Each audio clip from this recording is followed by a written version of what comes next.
Hola, hola, ya estamos de vuelta, ahora sí va a ser la buena, la de buenas. Tuve ese error hace rato, yo hice mala conversión, la verdad, en la hora de Argentina, la de aquí, la de Sinaloa, pero ya vamos a empezar ahora sí. Ya acabo de colgar con el doctor Marcelo, donde pues ya nos pusimos de acuerdo para iniciar la transmisión y que él ya espera que enlace la transmisión hacia su Instagram para comenzar. ¿Sale? Vamos a empezar de una vez, porque el tiempo del doctor es súper valioso. Es una persona muy ocupada que la verdad estoy muy agradecido por haberse tomado este tiempo para hacer esta plática.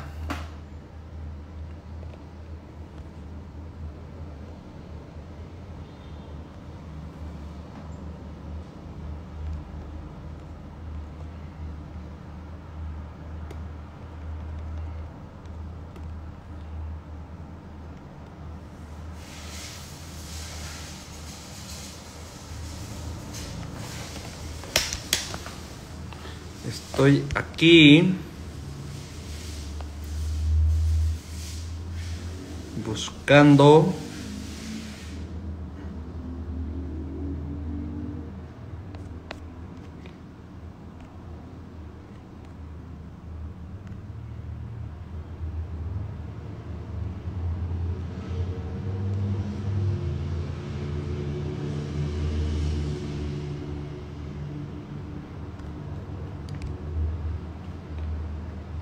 a ver.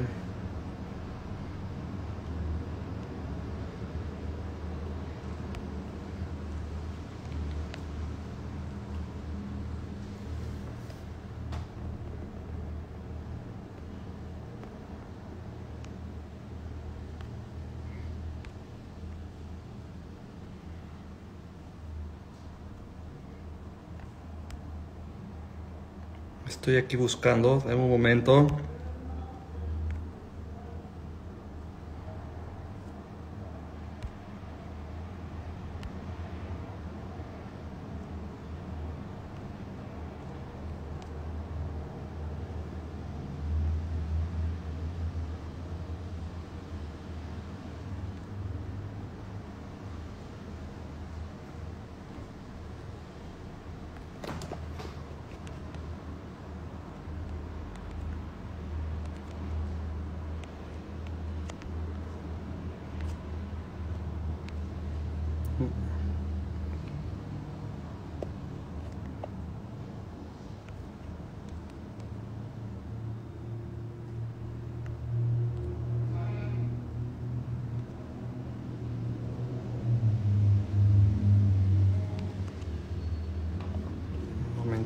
No se me desespere, no me aparece aquí el contacto, Un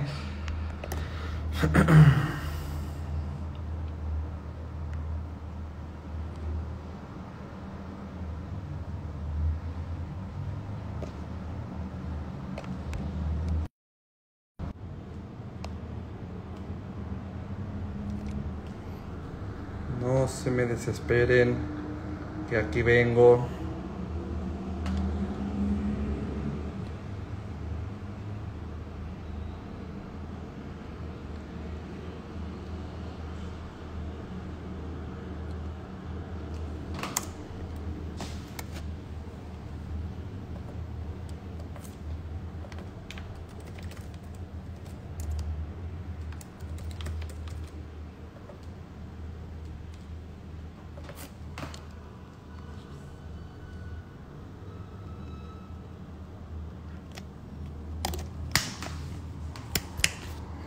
Ahí va, ahí va.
Bien, ¿no?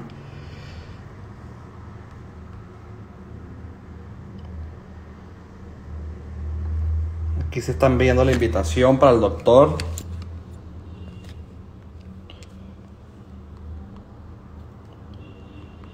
Esto de la tecnología, para mí no soy tan ágil. Ténganme paciencia. Que ya está el doctor también conectado desde su teléfono para comenzar.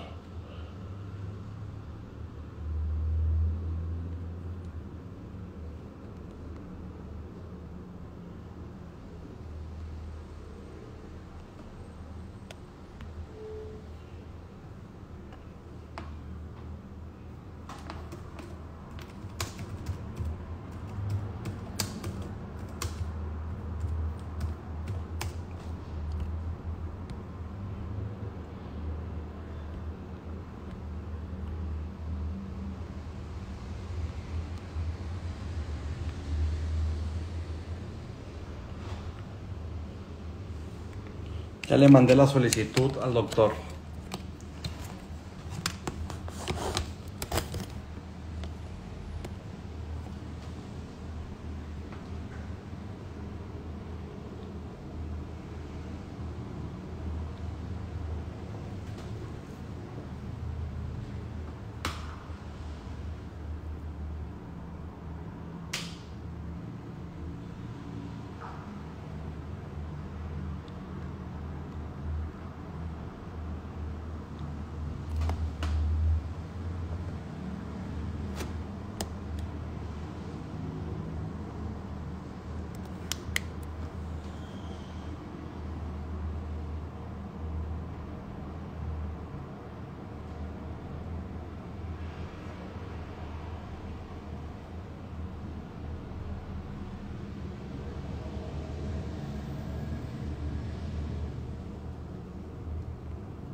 Estamos tratando de que el doctor se conecte. Ya estamos en eso, estamos hablándolo. No se me desesperen que ya estamos por empezar.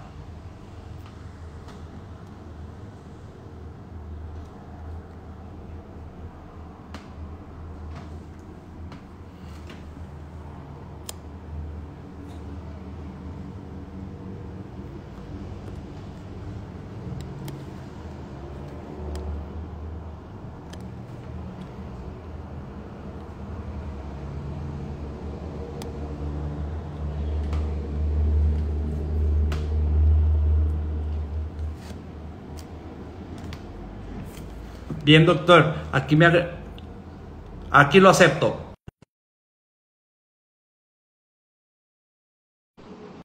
Ya se está enlazando.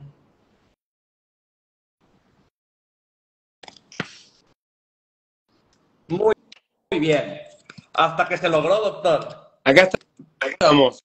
Perfecto. Esto de la tecnología a veces se pone medio complejo. Lo que pasa es que yo voy en la tecnología para otro lado. Ese es el problema. Bueno, pues, doctor, muchas gracias por aceptar este en vivo esta tarde, este día sábado. La verdad para mí es un honor que tenerlo en este en vivo desde mi perfil, donde pues yo entiendo todas sus ocupaciones y sé que es una persona muy ocupada, me lo platicaba hace ratito y lo comprendo. Y pues muy agradecido por este espacio, doctor, Hasta por este tiempo. estaba respondiendo a pacientes. O sea, y todavía lo que me queda. Sí, tiene largas horas todavía de trabajo, doctor. Pues para comenzar y no quitarle más tiempo a usted, que su tiempo es oro, pues voy a presentarlo brevemente para que usted se presente, para que usted pueda platicarles a toda la audiencia que se conecta, pues, quién es el doctor José Marcelo Rodríguez.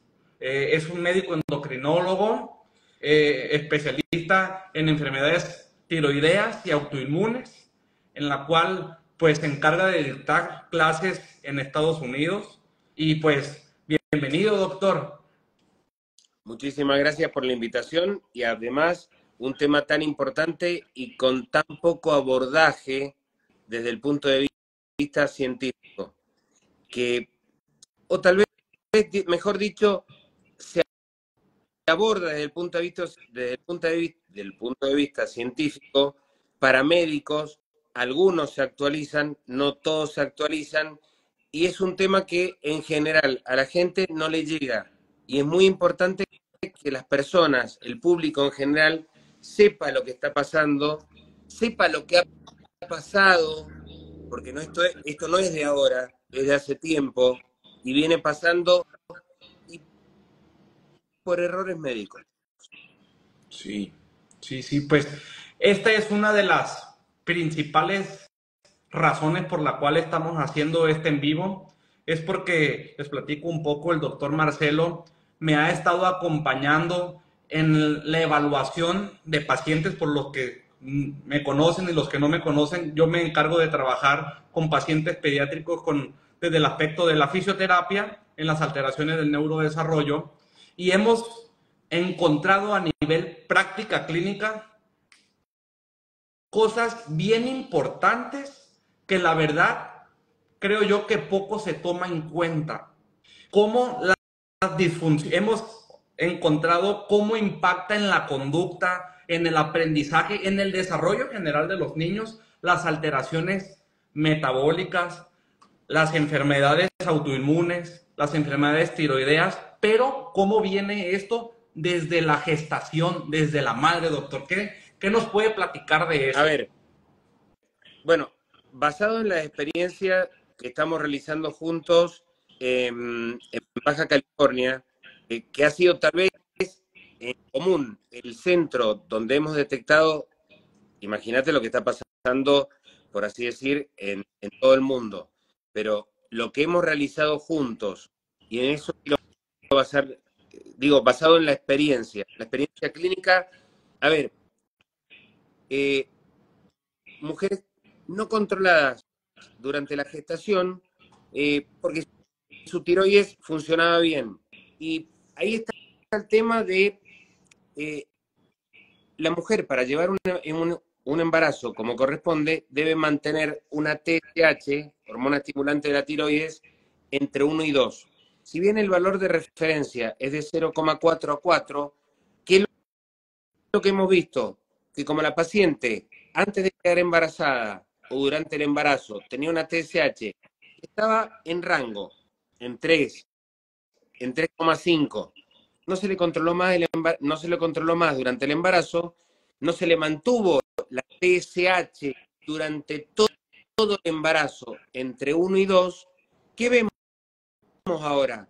El fruto de ese embarazo, el bebé, hoy niño de 3, 4, 5 años, con diagnósticos, entre comillas, de autismo o trastornos o déficit de atención, por no haber hecho el trabajo que había que hacer durante la gestación, durante el embarazo.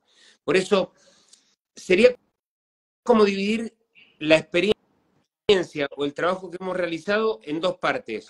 Uno, lo que se debió haber hecho, haber mantenido a la embarazada, no importa si era hipotiroidea o eutiroidea, con función tiroidea normal. Lo importante era mantener a la embarazada con una TSH entre 1 y 2 para que no aparecieran complicaciones después cuando el niño tuviera 3, 4 años. No pasó eso, no se le controló la tiroides, no se controló el perfil hormonal. ¿Y qué pasó?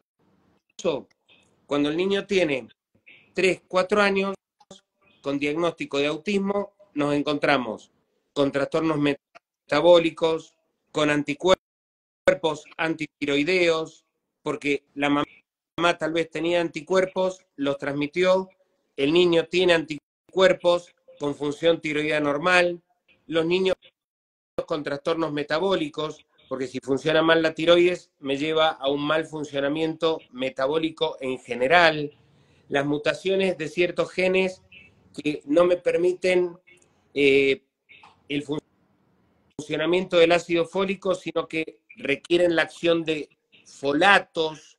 Nos hemos encontrado con muchos déficits de vitamina B12, que la vitamina B12 actúa en la neurotransmisión y en el desarrollo del sistema nervioso. O sea, ha sido increíble el trabajo y las cosas que estamos encontrando, y niños con diagnóstico de autismo, repito, diagnóstico de autismo por neurólogos, y que en realidad medicados para el autismo en lugar de ser suplementados para salir de la situación o del trastorno metabólico que estaban teniendo, que lo venían acarreando desde el embarazo.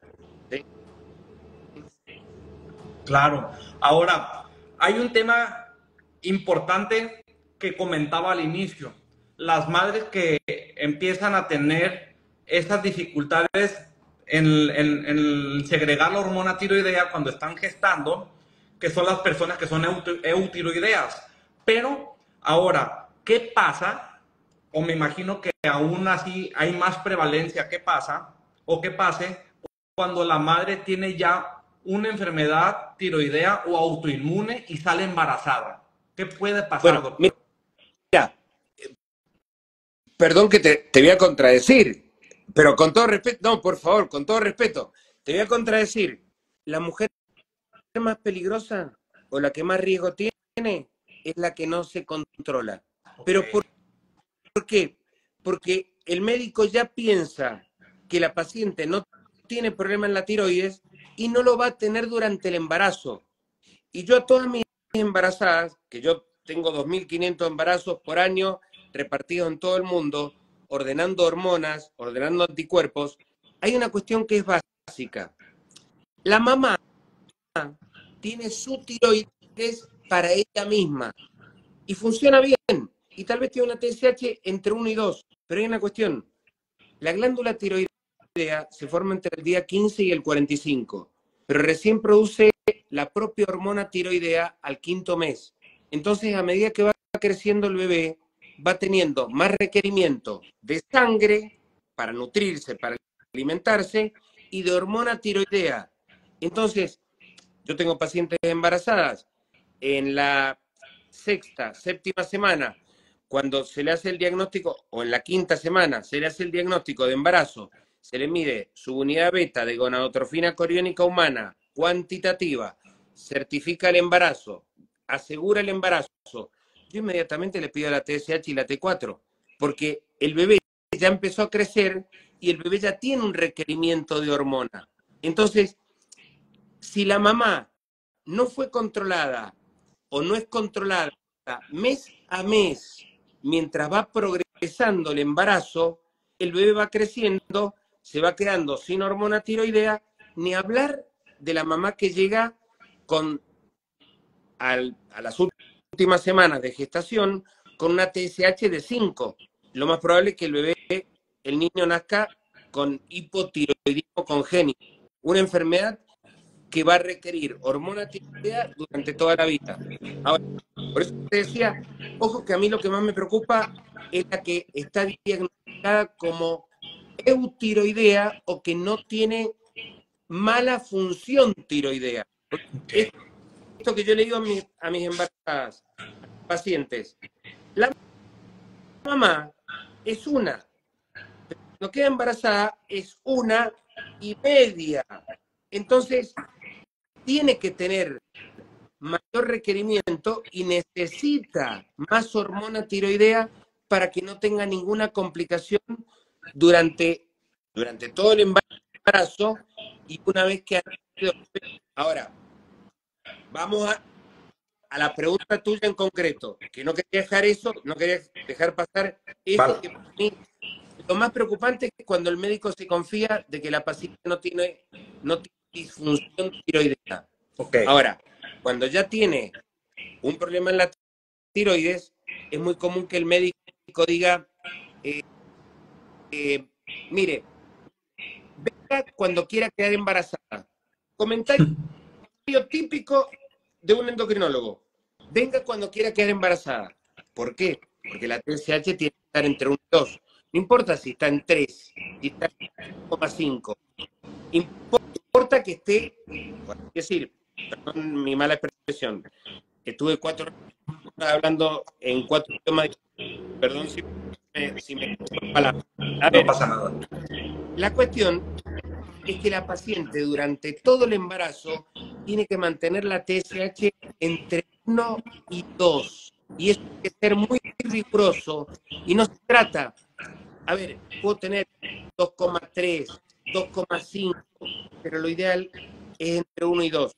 Si la mamá tiene la TSH más baja, está todo perfecto.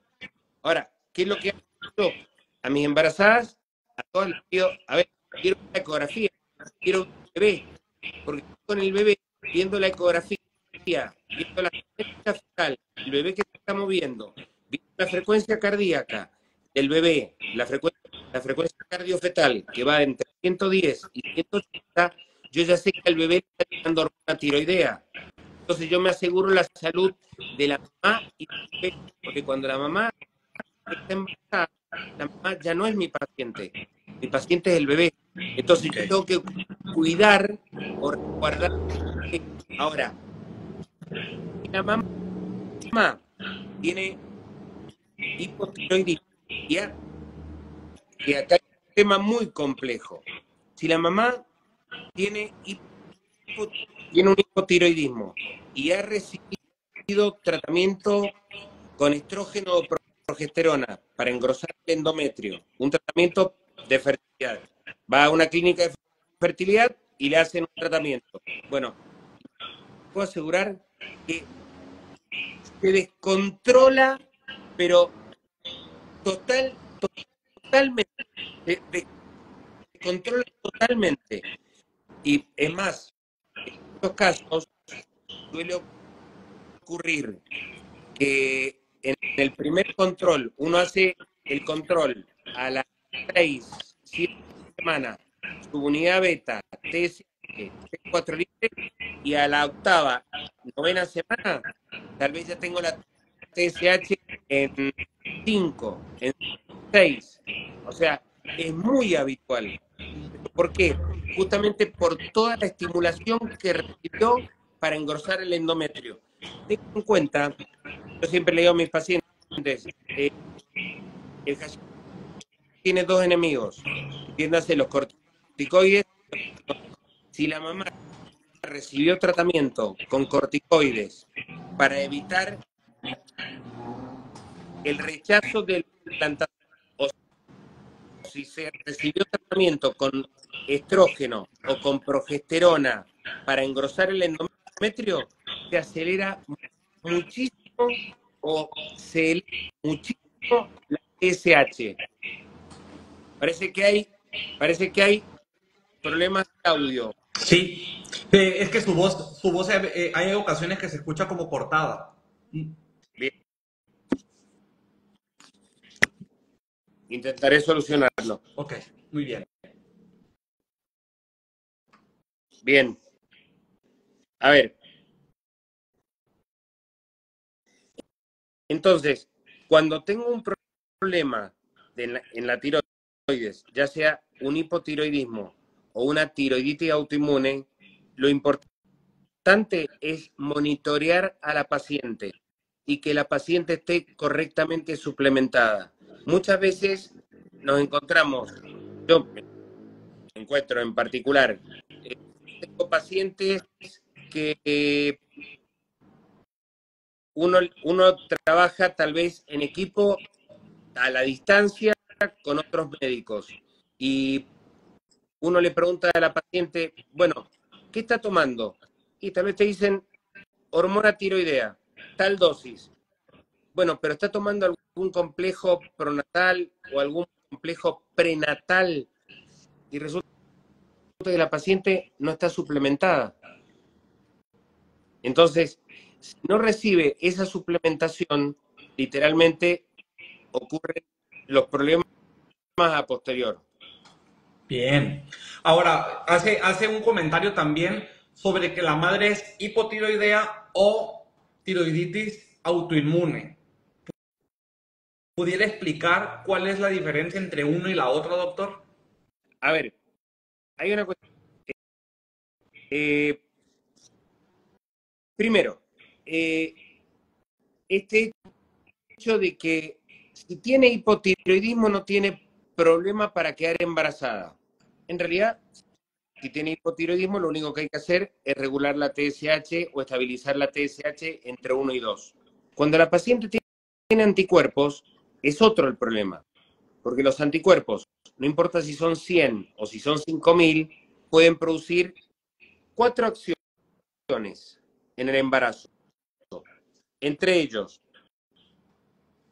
pueden producir ciclos anovulatorios, pueden producir déficit de implantación, que no se implante correctamente el embrión, o puede producir un déficit circulatorio endometrial, que la sangre no llegue hasta la capa funcional del endometrio.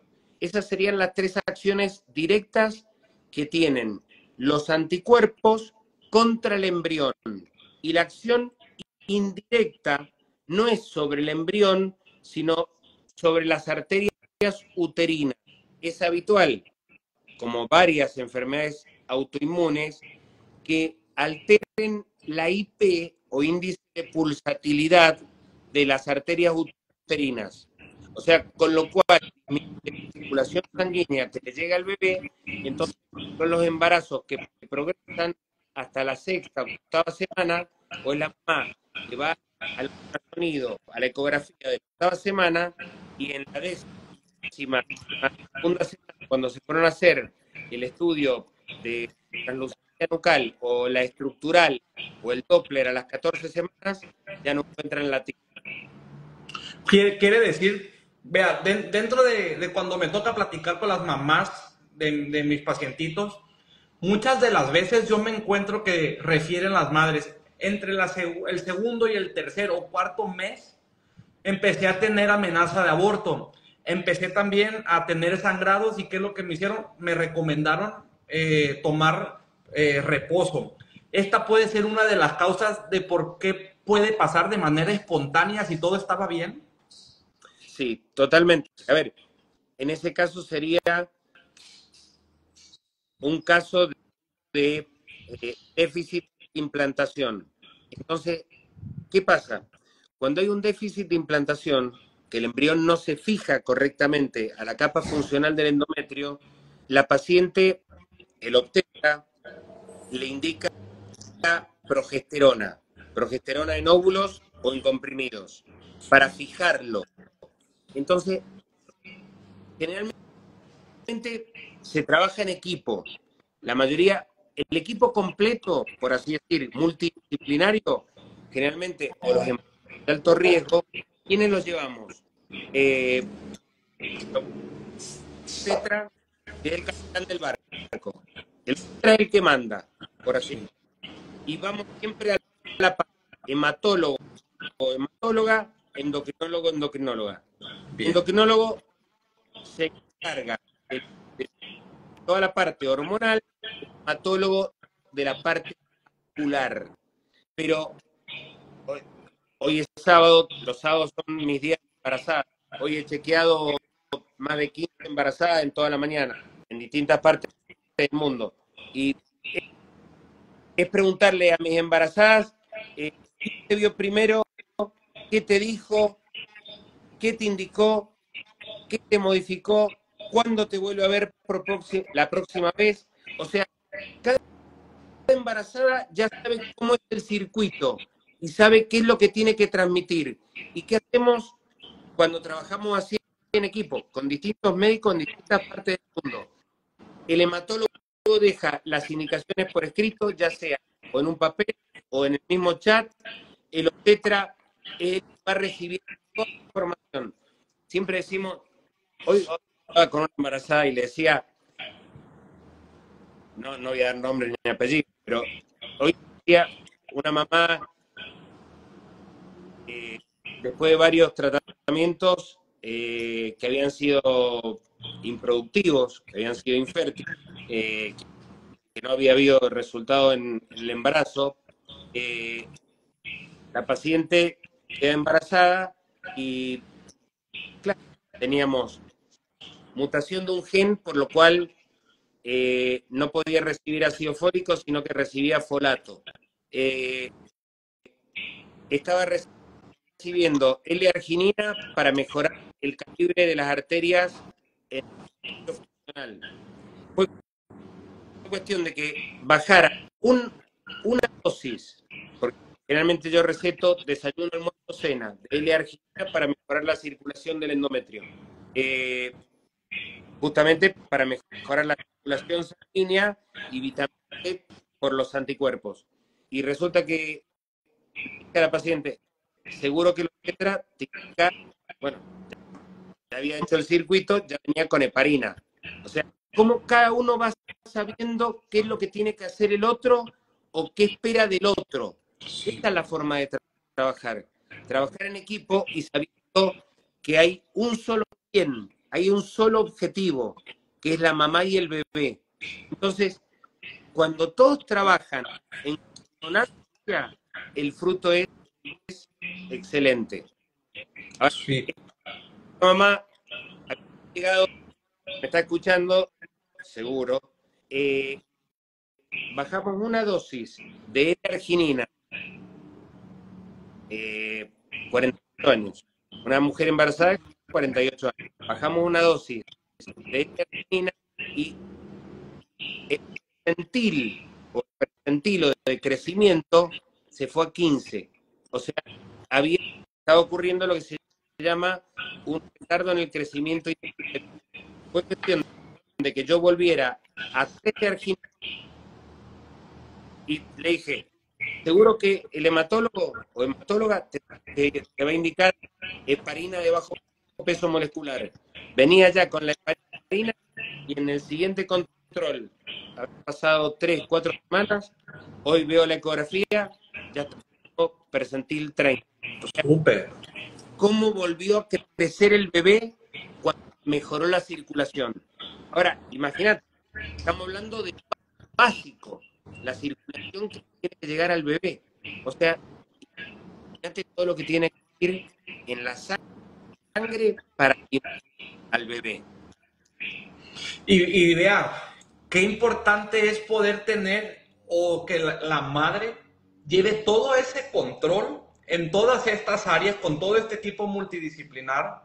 ¿Por qué? Porque a lo que he logrado comprender en toda esta, en este trabajo que hemos hecho en conjunto es que si la madre no tiene todo ese control, hay un gran o un índice de riesgo muy alto que el niño 2 3 4 años tenga todas esas características de trastornos del desarrollo. Tal cual. A ver, por eso es que hay que controlar desde el embarazo. Desde ahí parte todo, ¿verdad? Es la punta del hilo, como siempre le digo a mis pacientes. Hoy justamente a esta paciente en particular, lo recuerdo porque, a ver, veo tantas pacientes por día, pero lo recuerdo porque hoy lo hablábamos y se lo dije a modo de chiste. ¿Sabes qué es lo que tenés muy bueno? Es que la comparé con el automovilismo. La comparé con un auto de Fórmula 1. ¿Sabes cuál es la diferencia? Es que tenés un muy buen equipo en boxes. Entonces, la paciente literalmente estaba perseguida, como yo les digo, estaba perseguida literalmente por el endocrinólogo, por la hematóloga, por todos. Ahora, saliendo del embarazo, tiene el parto, porque lo están preguntando a las pacientes, ¿qué pasa con el bebé? Bueno, si la mamá tuvo Hashimoto y el embarazo llegó a término, primero, ese es el gran objetivo, que el embarazo Que llegue a llegue. término, Sí. porque en muchos casos puede pasar, te repito, que ocurran ciclos anovulatorios, la paciente no queda embarazada, pueden ocurrir defectos en la implantación, se tienen los embarazos, se desprenden entre la sexta, octava o décima semana, y la otra es abortos espontáneos entre la sexta y la décima semana. Ahora, una vez que nace el bebé, ¿qué pasa? El bebé recibe de la mamá una base genética, que no es que va a tener la enfermedad, sino que el bebé tiene una predisposición genética para ser una enfermedad autoinmune. Ahora, ¿cuándo desarrolla la enfermedad autoinmune? Y en general la desarrolla cuando se dan dos factores, o un intestino alterado, porque la puerta de entrada del sistema inmunológico es el intestino, o cuando existe un déficit de vitamina D, de dedo. Ese es el tema. Entonces, curarnos siempre en los niños no es solamente voy al control del pediatra, ningún niño sale del hospital sin un tamizaje, sin un control de la TSH, para saber si tiene hipotiroidismo congénito. Pero es muy importante que, perdón, es muy importante que a niños esté chequeando, controlando, y más después de haber pasado esta eventualidad que ha sido la pandemia, que el 50% de la población mundial tiene déficit de vitamina D, es muy importante que justamente en los niños la vitamina D, porque aparte no es solamente, no es la pandemia, ojo, no estoy hablando del virus ni de la vacuna, estoy hablando de los hábitos que se adquirieron o los malos hábitos que se adquirieron. Me refiero a la gente ya no sale como salía antes, la gente ya no se pone al sol como se ponía antes. Y en algunas personas, sobre todo las personas que tienen una enfermedad autoinmune, el sol no basta, el sol no alcanza.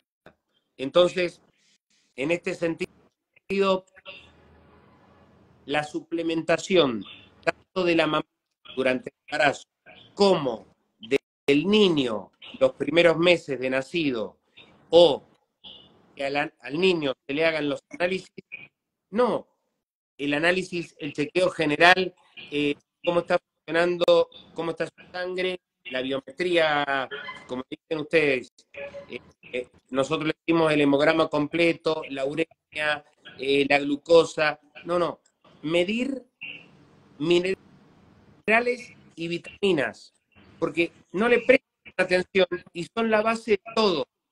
Entre ellos, los desórdenes hormonales vienen siempre precedidos de un desorden metabólico o un desorden inmunológico.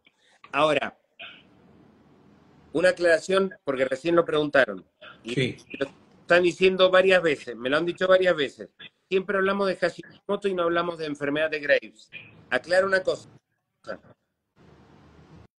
Es la misma enfermedad, digo, es la enfermedad producida por anticuerpos, nada más que en el Hashimoto se va hacia el hipotiroidismo y en la enfermedad de Graves se va hacia el hipertiroidismo.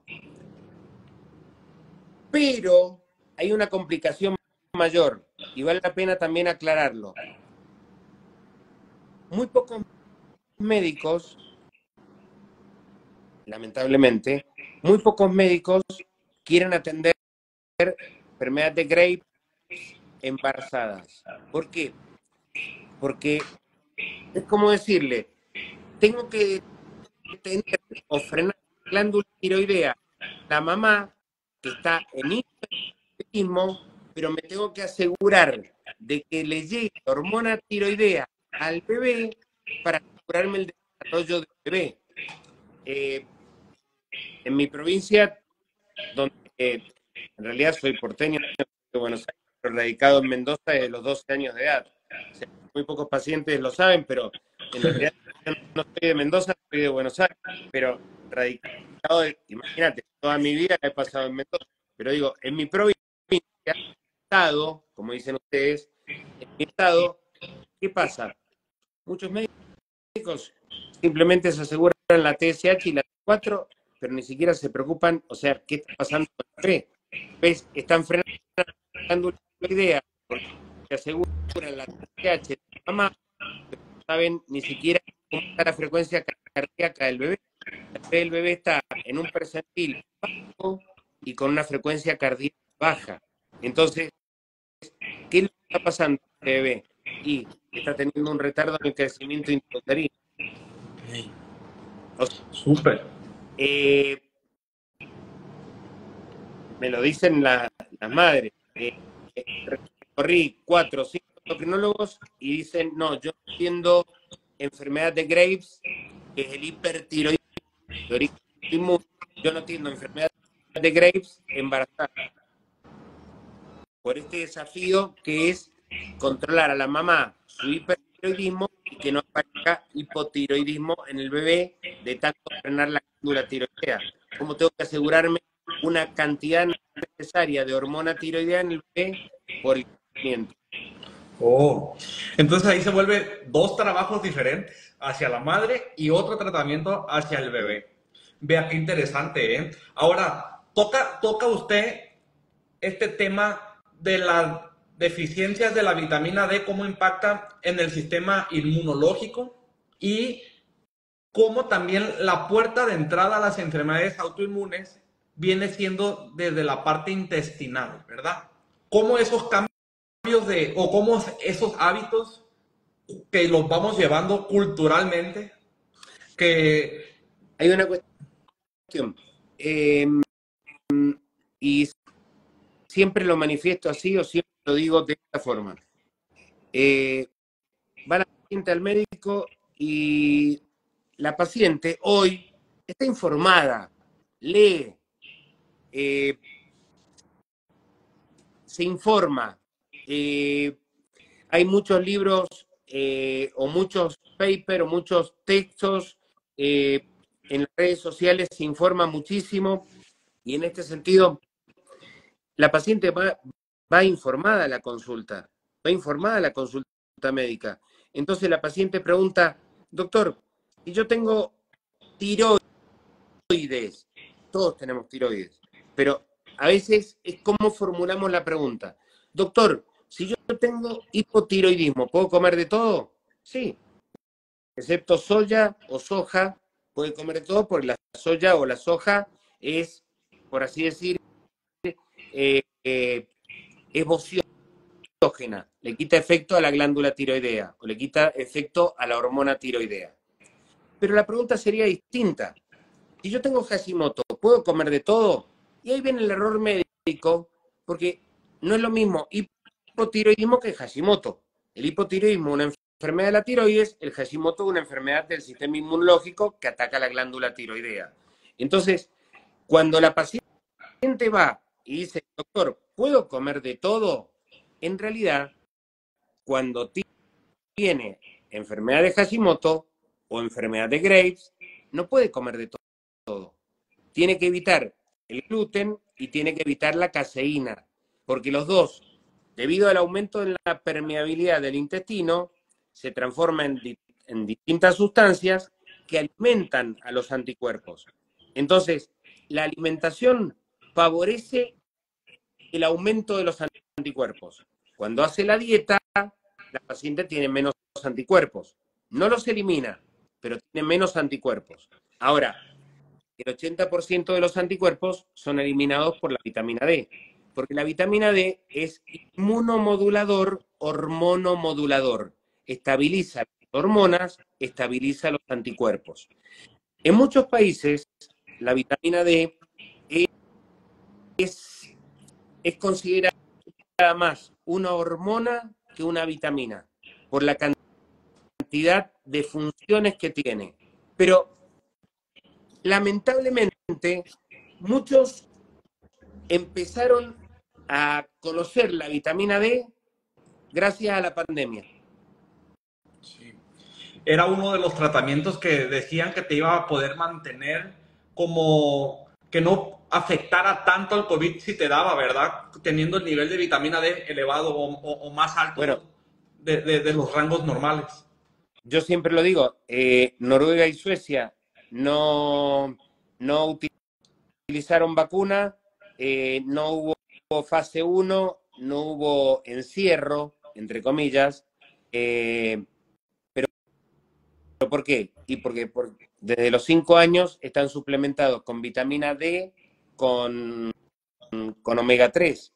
Entonces, ellos no tuvieron pandemia, no compraron vacunas, no se colocaron vacunas.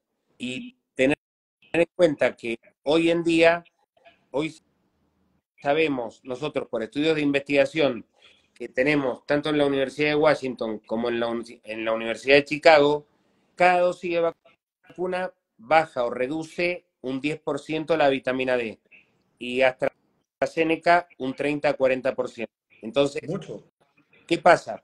La vitamina D, que es la que me sirve, porque hay dos vitaminas que me regulan el sistema inmunológico. La vitamina C, necesaria para las infecciones bacterianas. La vitamina D, para las infecciones virales, para hongos, para parásitos y para la autoinmunidad.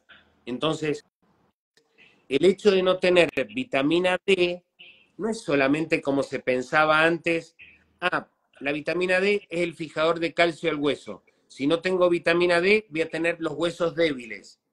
Voy a tener un trastorno en la osificación de mis huesos o en la mineralización de mis huesos. No es tan así. Por eso decía las cantidades de funciones que tiene la vitamina D. Bien. Ahora, usted sugiere que en los niños que tienen un trastorno del desarrollo, llámele cual sea, ¿se ha evaluado en sangre los niveles de vitamina D? ¿Qué sugiere para esas cosas, para estos niños que tienen estos trastornos del desarrollo? Primero, medirlos desde el punto de vista metabólico y nutricional. O sea, no es solamente el chequeo, el análisis de rutina, a ver, vamos a medir la glucemia, vamos a medir la hemoglobina glicosilada, vamos a medir la biometría o la bioquímica sanguínea o el hemograma completo, sino medir vitaminas y minerales. Por eso, muchos pediatras, ¿qué es lo que hacen? Dan los complejos multivitamínicos en los primeros meses de vida. Medida muy acertada. También obstetras dan los complejos pronatales o prenatales. Pero cuando el paciente tiene, por así decir, un desorden, un trastorno de conducta, hay que buscar. Y ahí está la habilidad del médico en la semiología, en el estudio de los signos y síntomas. Pensar que antes no existía el laboratorio, no existía el ultrasonido o la ecografía. Hay que saber leer los signos y síntomas del paciente, los signos y síntomas de la mamá.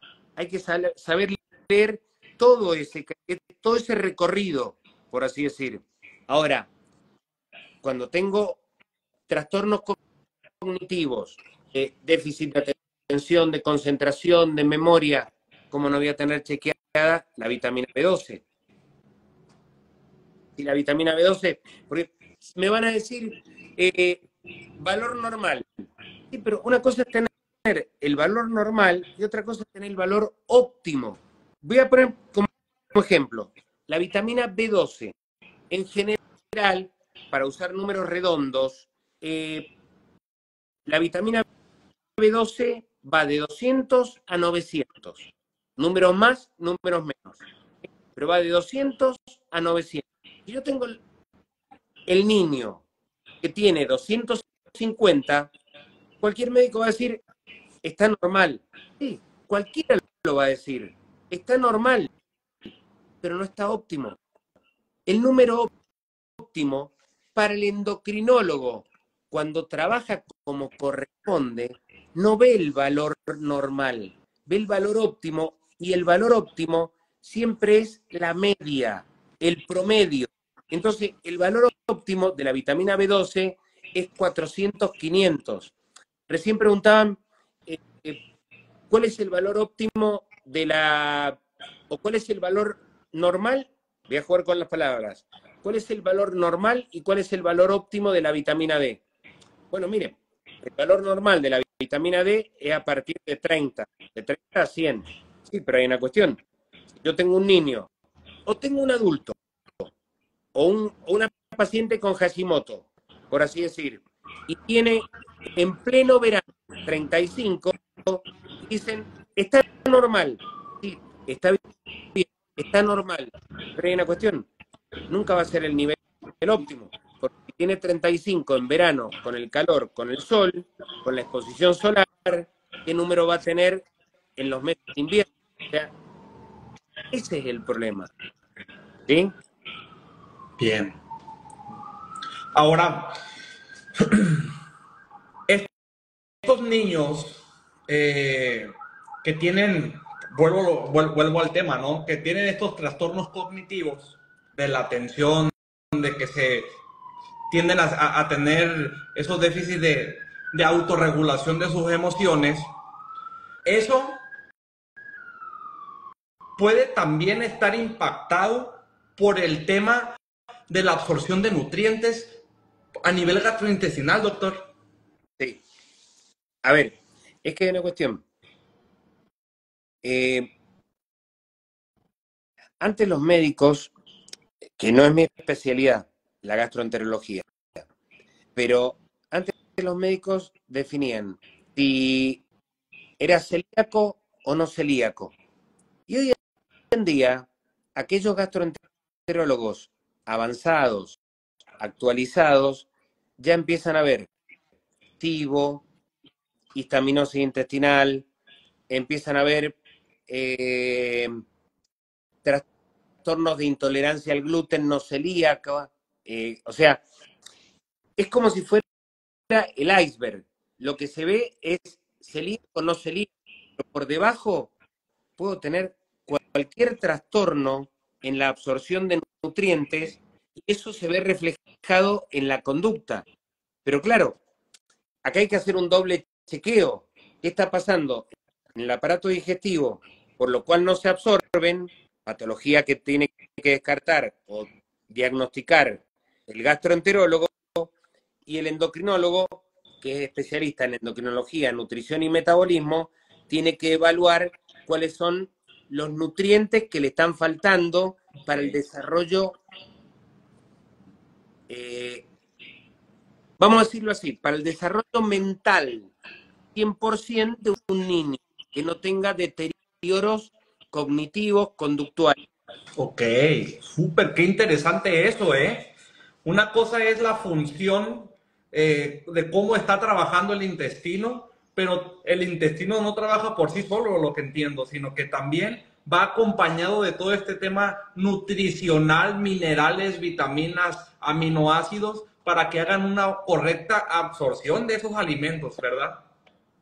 Lamentablemente, lo digo así, soy médico, pero encima soy docente, me duele más todavía. Tengo que estar pensando, me choca, decimos así nosotros en Argentina, me choca o como dicen ustedes, me da coraje. Me da coraje porque el médico tiene que estar pensando en la enfermedad y no en la prevención de la enfermedad. ¿Por qué espera que aparezca, en el caso del Hashimoto, que la historia... Pongo el Hashimoto como ejemplo. que aparecen primero los anticuerpos, después aparece el déficit de vitamina D y cuando se deteriora más del 30% de la glándula tiroidea, recién ahí aparece el hipotiroidismo. Entonces, si la paciente va, ejemplo, con una dermatitis, una urticaria, esta mañana había una paciente con un angioedema, le dijeron angioedema idiopático. Idiopático quiere decir, en términos médicos, sin diagnóstico. Y lo único que salía alterado en los análisis eran los anticuerpos antitiroideos, antiperoxidasa, antitiroglobulina. Casi nada. A ver, no es idiopático, tengo el diagnóstico, son los anticuerpos. Que no sepan tratar los anticuerpos es otra cosa.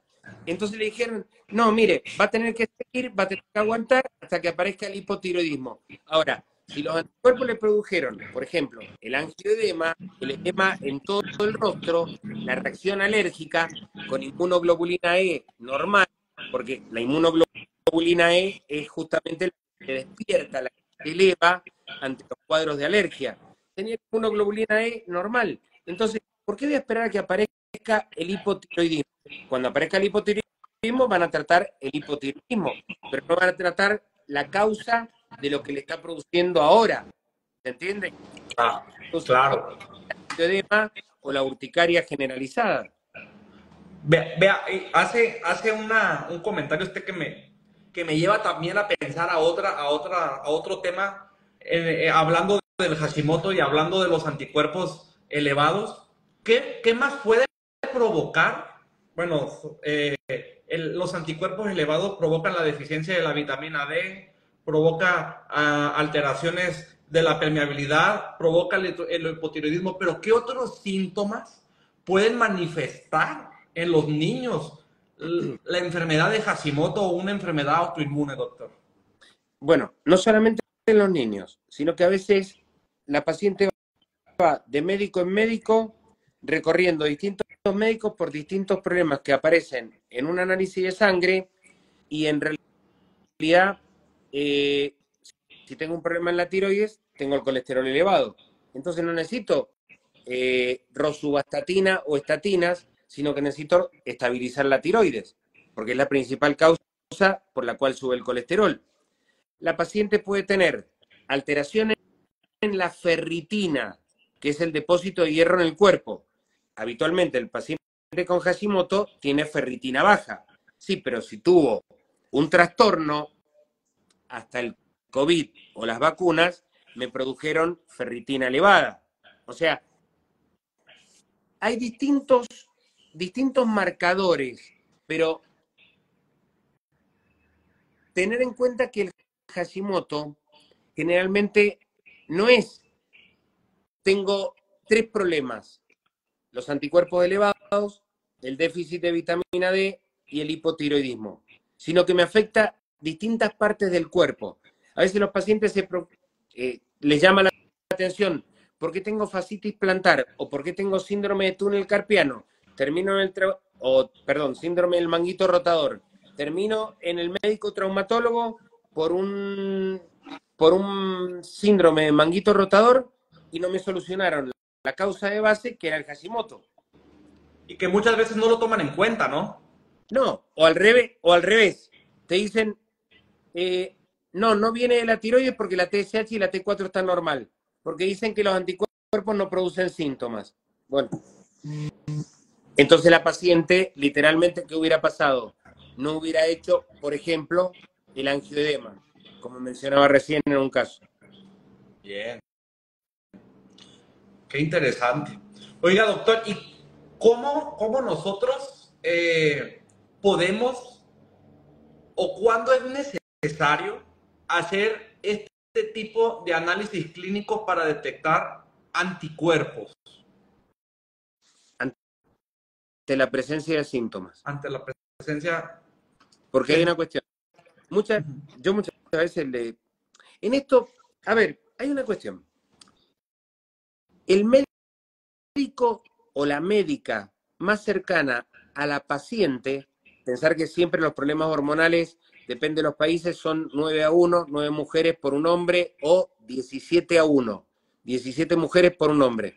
Yo muchas veces le pregunto a las pacientes, ¿Quién lo detectó?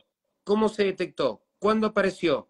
Y me dicen, no, en un chequeo general que me hizo el ginecólogo o la ginecóloga. A veces da vergüenza ajena porque son los ginecólogos los que más detectan la enfermedad. Lo derivan al endocrinólogo y el endocrinólogo dice, vuelva cuando falle la tiroides. Pero si ya se detectó la enfermedad y porque había síntomas. A veces, por chequeo general, los ginecólogos buscan los anticuerpos. Los pediatras no son de buscar anticuerpos, porque piensan que los niños no hacen tiroides autoinmune Pero, o enfermedades Hashimoto.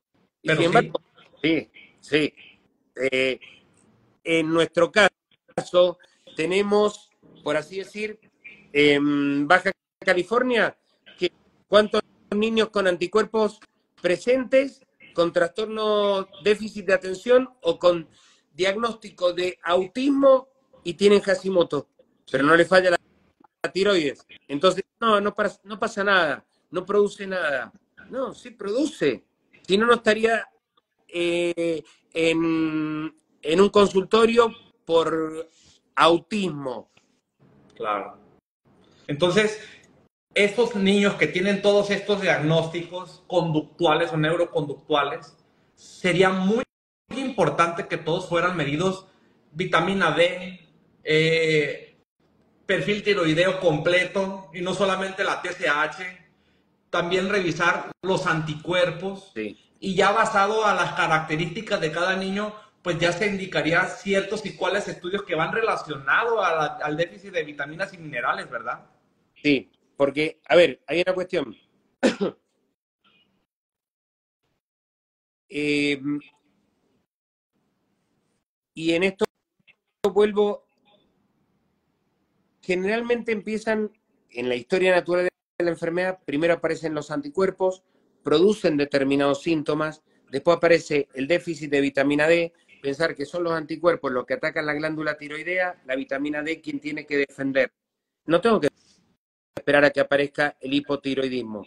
Yo siempre le digo a mis pacientes, esto es como tener neumonía con fiebre. Voy a esperar a que aparezca la fiebre para tratar la fiebre, pero la neumonía no la estoy tratando. Ahora, estamos en una situación y, a ver, que se entienda el concepto. Ojo con las palabras que voy a decir. El problema no fueron las vacunas. El problema fue los cambios de conducta, la poca exposición solar y el otro problema fueron los metales pesados de las vacunas, los excipientes de las vacunas. Porque la vacuna en sí puede tener sus virtudes, sus falencias. Sí, pero hay una cuestión. Lo que me baja la vitamina D son los metales pesados de las vacunas. Entonces, si yo tengo una persona que tuvo COVID, ¿quién salió a luchar, a defender el cuerpo, el organismo contra el COVID? Y mi vitamina D, que debajo de vitamina D. Entonces, si tengo un niño que tiene un déficit, si tuvo COVID, perdió la vitamina D, porque se tuvo que defender su cuerpo. Vuelvo a esto, el sistema inmunológico está protegido por dos vitaminas, la C para las bacterias, la D para virus, COVID, hongos, parásitos y la autoinmunidad. Entonces pasa lo siguiente, cuando un niño tenga la edad que tenga, tuvo COVID, ese niño tengo la obligación de medir la vitamina D, porque si no tiene vitamina D suficiente, no solamente va a tener un trastorno cognitivo, un trastorno conductual, sino que va a tener un déficit de crecimiento. No sabemos todavía si la misma vacuna va a producir a largo plazo, porque no lo sabemos todavía, porque no han pasado los tiempos suficientes como para tenerlo fehacientemente verificado, por así decir. Pero va a pasar lo siguiente, que en muchos casos las vacunas o el mismo COVID va a producir una mutación genética, una mutación en el sistema hormonal o inmunológico que va a producir enfermedades que no tendrían que haber aparecido. Yo siempre lo comento. Yo antes veía en mi consultorio, hace 3 años, 4 años, un caso de prolactina elevado cada 20 pacientes. Hoy lo veo uno cada 5. Yo antes veía cortisol elevado uno cada 50 pacientes. Hoy lo veo uno cada 10. Yo antes, por así decir, podía ver microadenomas, pequeño tumor o agrandamiento de la hipófisis. Yo lo podía ver tal vez uno cada 50 pacientes. Hoy lo veo uno cada 20. O sea, se incrementaron las enfermedades hormonales. Y es una cuestión, irónicamente, el 70% de las enfermedades hormonales tiene una base inmunológica.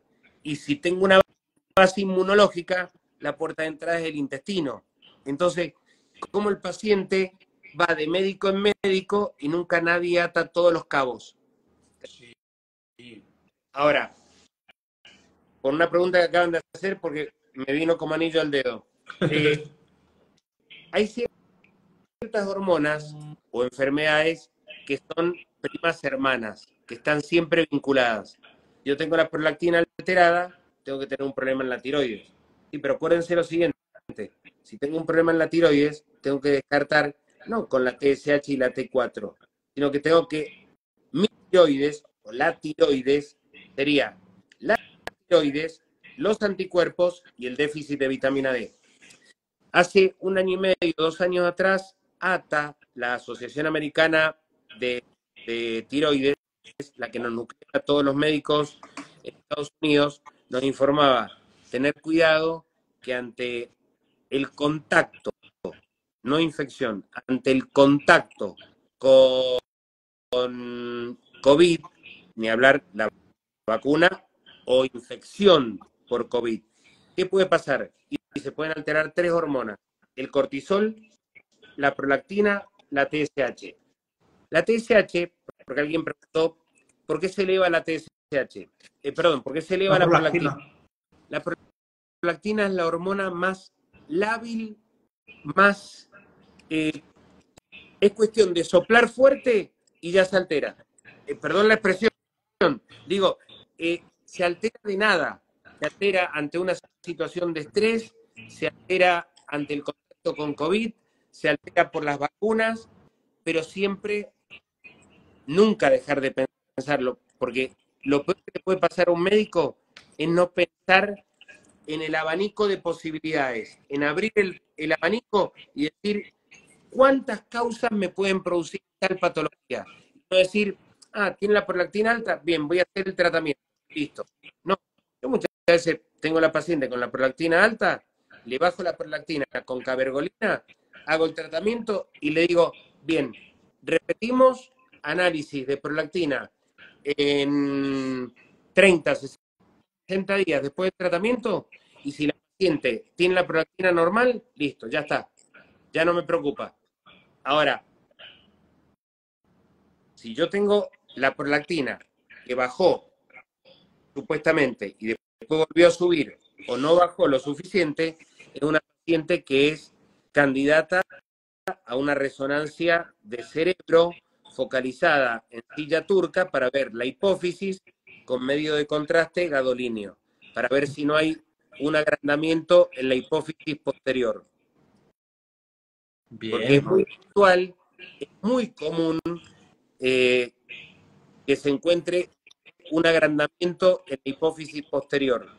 A ver, la hipófisis es una glándula que está en la base del cerebro. Si bien nos estamos desviando del tema, pero digo, no quiero dejar de contestarle a las pacientes porque es un tema muy, muy común, el tema de la prolactina. La hipófisis se divide en 2 partes. Hipófisis anterior o hipófisis, que libera todas las hormonas que terminan en H, la letra H, ACTH, TSH, LH, LH, todas las que me alimentan o me controlan todo el cuerpo. En cambio, en la hipófisis posterior o neurohipófisis se producen 2 hormonas. Una que es la prolactina y otra es la oxitocina, que es una hormona que es liberada únicamente en un momento en la vida de la mujer, que es en el momento del parto, que es una hormona que produce las contracciones, ¿sí? Ahora, hay una diferencia. La hipófisis anterior tiene una cápsula que es como si fuera una pared. Sin embargo, la hipófisis posterior tiene una cápsula que parece la membrana del globo. Entonces, muy, muy débil. Entonces, ante un aumento de prolactina, se abomba, se agranda la hipófisis posterior, entonces después uno no sabe qué fue primero, el huevo o la gallina. Si primero subió la prolactina y se agrandó la hipófisis posterior, o si se agrandó la hipófisis posterior que me llevó a un aumento en la producción de prolactina. ¿Se entiende? Ahora, Sí. recién una paciente preguntaba, si tengo una prolactina de 42, ¿puedo sospechar que tengo algo en la hipófisis? Y en realidad no sabe si está subiendo o si viene bajando. Si tengo, obviamente, si yo tengo una paciente con una prolactina en 100, 120, yo directamente hago el tratamiento, empiezo inmediatamente a medicarla, pero sale consulta con el pedido de una, de una resonancia de cerebro focalizada en hipófisis. Ahora, no Wow. quiero desviarme de esto, si bien no quería dejar de, de responder eso porque es muy importante. El tema de la prolactina es una hormona que les puedo asegurar que yo recién les mencionaba, una de cada 5 mujeres, sobre todo entre los 15 y los 30 años, tienen la prolactina elevada. Es muy común y los médicos no lo buscan. Y me puede estar produciendo trastornos del ciclo menstrual, me puede estar produciendo síndrome vertiginoso, cefalea o migraña, o una visión central con disminución del campo periférico. O sea, vuelvo a esto, hay que saber examinar o saber interrogar a la paciente. Ese es el Bien. tema. O sea, Súper. así como digo con la prolactina, y volviendo a nuestro tema, eh, ¿cuántos déficits metabólicos o nutricionales hay que interrogarlos como corresponde? Porque hay una cuestión. Yo te digo, mira, por ejemplo, juego de palabras vamos a hacer.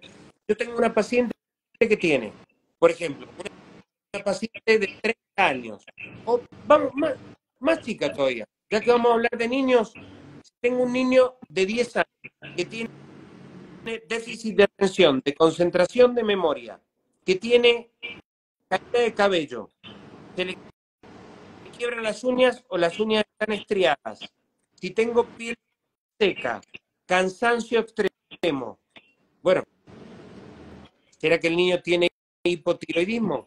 Sí, pero hay una cuestión. Son los mismos síntomas que la vitamina D3, déficit de vitamina D3. Por eso hay que saber interrogar, hay que saber buscar. Y dicho de otra forma, siempre abrir el abanico, siempre buscar todas las enfermedades, porque lo peor que puede pasar es no pensar en una patología en particular. Por ejemplo, yo puedo estar pensando, ese niño tiene problema en la tiroides. Sí, pero si con los mismos síntomas que produce la hipovitamina D3, déficit de vitamina D3, yo no investigo la vitamina D3, me encuentro la tiroides Totalmente. TSH, T4 normal, los dos cuerpos negativos o negativos o reactivos. Entonces, me quedé sin el diagnóstico. Entonces, por eso no se trata de, a ver, tengo que pedirle toda una batería de estudios. No, todo se basa en el interrogatorio. El médico debe los análisis en base a lo que ha interrogado, que ha examinado. El otro día eh, veía, un, veía un comentario de una médica que había sido bloqueada por una prepaga en Argentina porque es no es una especialista, sino que es una subespecialista. Se encarga de una patología en particular, como me pasa a mí. Y la médica había sido bloqueada. O sea, la mamá llevó a un niño, no sé bien específicamente cómo fue el caso, pero no sé si era la mamá o el niño. Fue a hacerse toda una batería de análisis y resulta que la médica no le hicieron el análisis, lo tuvo que escribir otro médico, pero porque la médica estaba bloqueada. ¿Pero por qué? Porque estaba buscando. A ver, pero digo, las prepagas, obras sociales, que es un sistema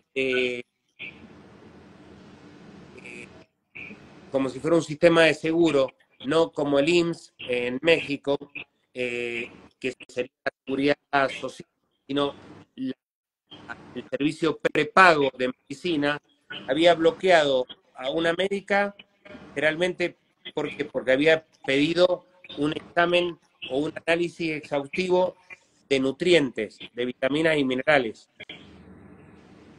O sea, ¿cómo pasan estas cosas que los médicos también son bloqueados, por así decir, simplemente por buscar o por pedir? Sí. Es un tema muy complejo todo eso y pues eh, ojalá todas las personas en todos los países tuvieran el acceso a todos estos tipos de estudios, pero que también los médicos tratantes vieran al paciente como un todo y pudieran derivar a especialistas según lo observado, según lo evaluado, según las características para poder hacer un tratamiento multidisciplinar, ¿verdad? Bueno, lamentablemente pasa todo lo contrario. El médico que lo ve primero, o tal vez el médico de atención primaria o el pediatra no busca, entonces está todo normal. Y años después, cuando ya se produjo la lesión, cuando ya se produjo el daño, uno dice, pero ¿por qué no se hizo algo antes? Sí. Doc, Lamentablemente se llega tarde. yo quiero hacer una última pregunta para ya poder cerrar con este en vivo, que me llamó mucho la atención ante lo que había hablado sobre el COVID, ¿verdad? Cuando un niño tiene regresiones que va su desarrollo aparentemente normal, pero llega la etapa entre 10, 12, 14, 16 meses aproximadamente, mencionan los padres y refieren los padres que hacen regresiones, que quiere decir como si estuvieran dejado de hacer las cosas que ya hacían. Desde el punto de vista endocrinológico y desde su experiencia, ¿qué nos puede compartir referente a eso? Es muy común que los padres digan, el niño actuaba bien, el niño comenzó a caminar a la edad que corresponde, sostenía la cabeza cuando la tenía que hacer, se mantenía sentado, seguía a las personas con la mirada, con la vista, hablaba y de repente se apagó. Eso. Yo siempre lo comparo, vos me conocéis, sabés cómo hablo con los padres para que me entiendan. Bueno, es como que el niño nació con una carga, una carga de nutrientes. Es como si fuera un vehículo que tiene el tanque de combustible lleno y se le acabó el combustible. ¿Pero por qué? ¿Cuál fue la falla? Nadie revisó cuáles eran o qué era lo que podía estar pasando o no se lo suplementó al niño. Dicho de otra forma, como si fuera un auto, un vehículo, nadie verificó el tanque de combustible. Entonces, cuando se quedó sin el combustible que estaba necesitando, vitamina D, vitamina C, vitamina B12, determinados, lo hemos visto, niños con 5 veces el valor del ácido fólico. Sí lo hemos visto nosotros. Y uno dice, a ver, ¿cómo un niño con 5 años tiene 5 veces el valor normal del ácido fólico? Los déficits y los excesos son malos. O sea, ¿cuál fue la causa? ¿Qué pasó? Bueno, pasó todo entre medio y nadie lo advirtió. O sea, es muy común que pase esto. Digo, el niño nace con una carga, ten en cuenta que el niño ya viene con una carga que la trae de la madre, que la trae desde el embarazo, y después se va nutriendo con la leche materna y con las fórmulas de nutrición prenatal. Pero nada, es simplemente que los niños se van quedando sin la alimentación que corresponde. Ok. Qué interesante, porque esa línea de niños o esas características de niños, visto desde un aspecto neuroconductual, pues muchas veces los diagnostican con algún trastorno del desarrollo, pero solamente hicieron ese diagnóstico desde la observación de la conducta, no desde la parte orgánica. Tal cual. Lo que pasa Wow. es que, a ver, y no está mal, no está mal, pero ¿cuál es el trabajo del pediatra en el primer año de vida? Y que el niño vaya creciendo como corresponde, que tenga el peso que corresponde, pero son muy pocos los médicos que ven los trastornos de conducta. Y es la madre la que dice, pero noto que dejó de mirarme, dejó de sonreír, dejó de seguirme con la mirada. Bueno, no, no es nada, no se preocupe que está todo perfecto. Le hacen análisis y está todo perfecto. Claro, pero en una rutina o en un análisis normal. No se miden minerales ni vitaminas. Ese es el tema. Súper. Es, O sea, es, ¿cómo hay que evaluar? es un manejo integral también, ¿verdad, doctor? Porque, o sea, puede hacer que sí el niño traiga un trastorno del desarrollo, sí, claro, pero puede ser añadido todas estas características orgánicas que pueden estar influenciando para que el trastorno del desarrollo se acentúe más, ¿verdad? Sí, sí, Wow. totalmente. Doctor, pues qué gran plática, la verdad. Estoy sumamente agradecido con usted por darme este tiempo, este espacio, que hemos, siento que aprendí un año de universidad en esta hora, cosas bien importantes que tenemos que conocer, tanto como padres como los profesionales que nos dedicamos al abordaje de los niños, y que tenemos que ayudar a guiar a los padres, a derivar a los especialistas para no encerrarnos en un solo cuadro o sobre una sola línea de tratamiento y poder tener esta variedad y poder tener un diagnóstico tanto médico como conductual para poder ayudar al niño. Y Es cierto. A ver, y en eso es muy importante la mamá, el papá, cuando son primerizos, su primer hijo, son guiados por el pediatra o son guiados por el médico de familia, en el cual el médico le dice, no, está todo bien.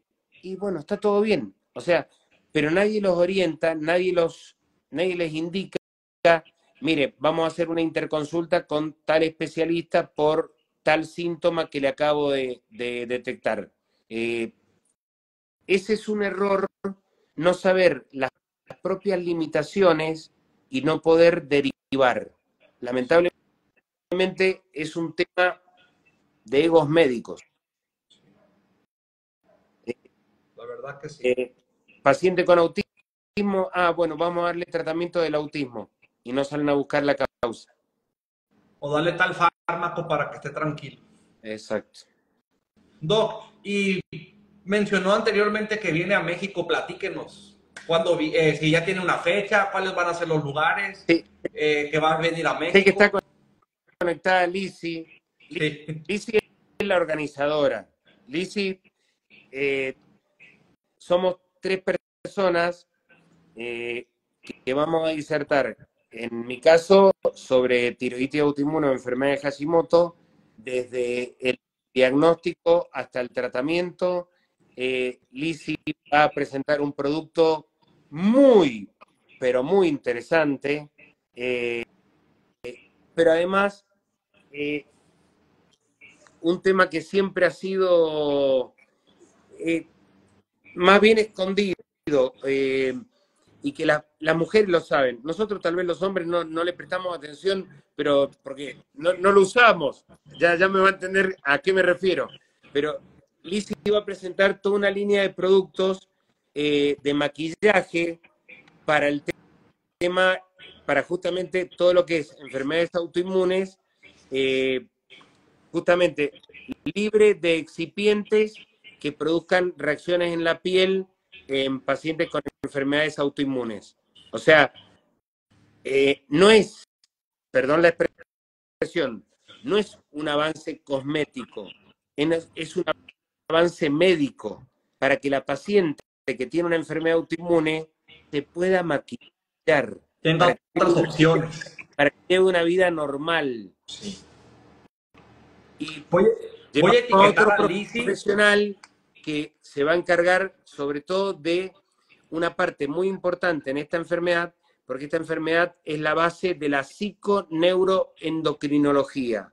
Entonces va otro profesional con nosotros que ya participó en el mes de agosto cuando estuvimos en Ciudad de México, va a enfocarse en la gestión del... Súper. Gracias por darnos esta información que es bien importante.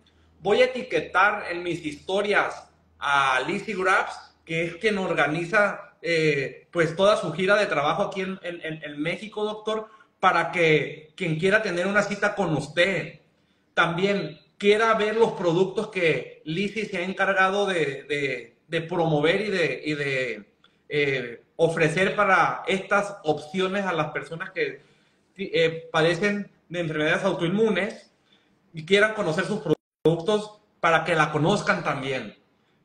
¿Cuántas personas que tienen enfermedades autoinmunes no se pueden ni siquiera maquillar porque le produce dermatitis o urticaria o eczema?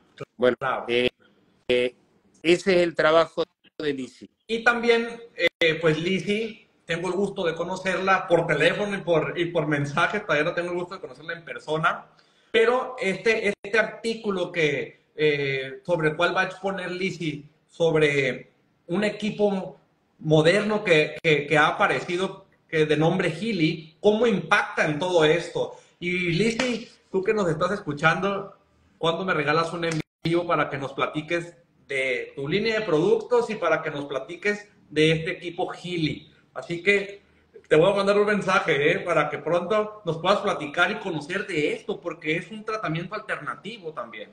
Ya la dejaste presionada. Mira, voy a contar una experiencia con todo respeto, Lizzy, con todo respeto. En Argentina tenemos un dicho, cuando habíamos terminado las conferencias en la Ciudad de México en agosto del año pasado, yo le dije a Lizzy, te pasaste. ¿Para qué? Claro, depende, usted en su país, en México, depende cómo lo interpretan, te pasaste. Yo hasta el día de hoy me río de la situación, pero te pasaste acá, para mí, también con esta línea de productos que ha hecho Lizzy, se pasó. Sí. Lo hizo espectacular, pero yo en ese momento a Lizzy le dije, te pasaste. Y Lizzy se puso mal, porque, perdón que estoy contando una infidencia, una cuestión personal que ocurrió entre nosotros, pero claro, para ella pasarse es, te pasaste de la línea, hiciste lo que no debías.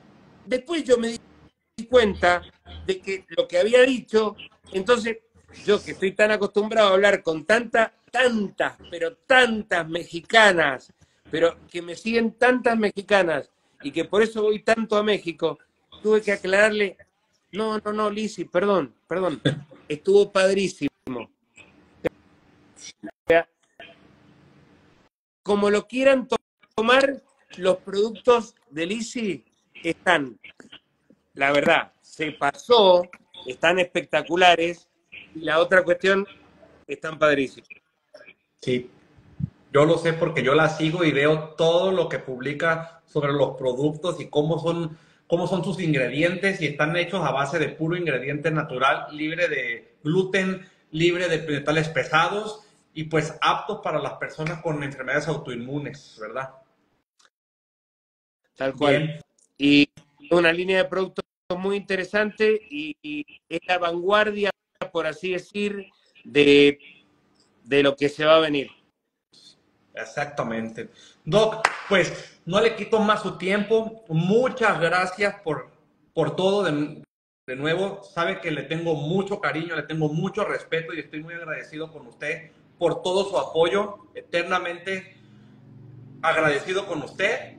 Y pues no quito más su tiempo. Muchas gracias a todas las personas que se conectaron. Y pues nos vemos pronto en las videollamadas de los pacientes de este mes. Nos vemos. Estaremos en contacto. Gracias, doctor. Buena tarde. Nos vemos. Buenas tardes. Bye. Bye.